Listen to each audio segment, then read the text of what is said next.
welcome back. This is part 2 of our series on writing grant reports that prove impact. Quick recap: if you are just joining, outcomes are activity, outputs are activity, outcomes are impact, and every report should answer 3 questions. How much did we do? How well did we do it? And is everyone better off?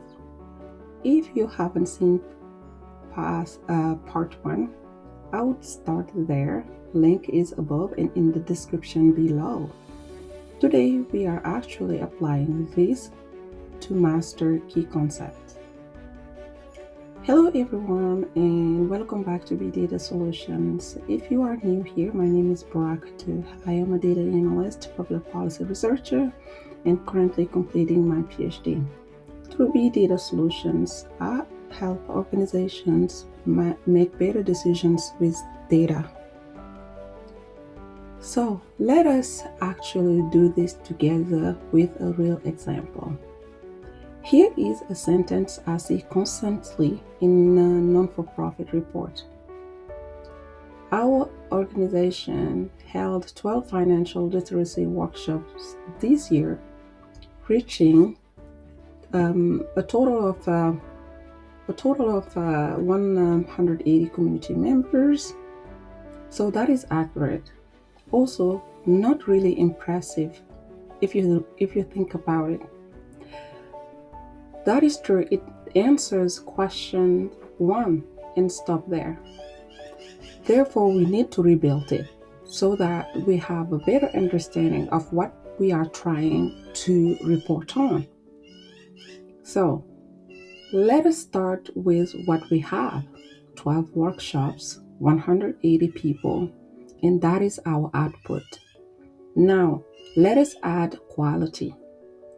Completion data shows 78% attended all 3 sessions. Now, the outcome.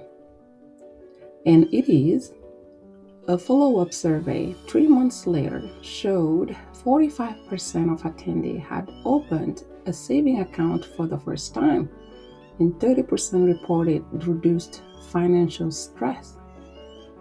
When you put it together, this is what you're going to end up with.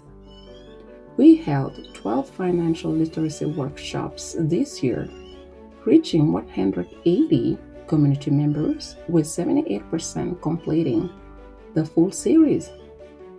3 months later, 45% of participants had opened a saving account for the first time, and 30% reported reduced financial stress.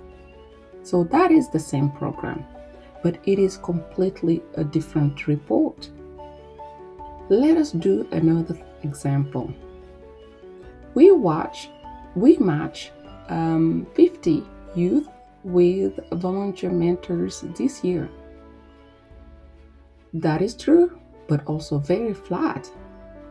Adding quality, then we will have 42 of those 50 matches remained active for the full 9-month program, with an average of 18 contact hours per match. Now let's see the outcome. 68% reported improved confidence in goal setting, and school attendance improved 15% compared to the prior year. If we take a look at a full grant rewrite, this is what it is going to look like. We match 50 youth with volunteer mentors this year, with 42 matches remaining active for the full 9-month program. Participants average 18 contact hours per match, and 68 reported improved confidence in goal setting, alongside a 15% improvement in average school attendance. As you can see, both rewrites follow the same pattern: through output, a quality indicator, and then a real outcome tied to a comparison point. Now, Let us talk about what commonly derails reports, even ones written by experienced staff. Mistake 1. Let us start with the obvious one, but also the most difficult for less experienced writers to avoid because of too many metrics. Where do we see this? Most often people report 20 things and nothing stand out. It starts to look like alphabet soup.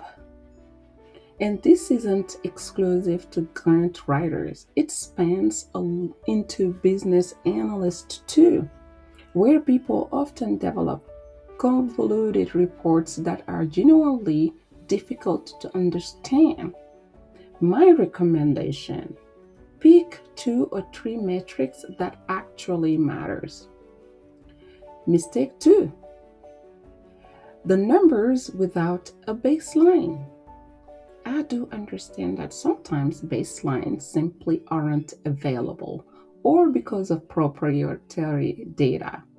They often exist at the macro level. But when we say 62% found employment, that means very little without knowing what is normal for that population. Mistake 3. Vague language standing in your data. An example is many clients reported improvement. That is doing the job a real number should be doing. Mistake 4. Hiding shortfalls entirely and can genuinely cost your organization. Funders respect honesty about a miss far more than silence. Mistake 5.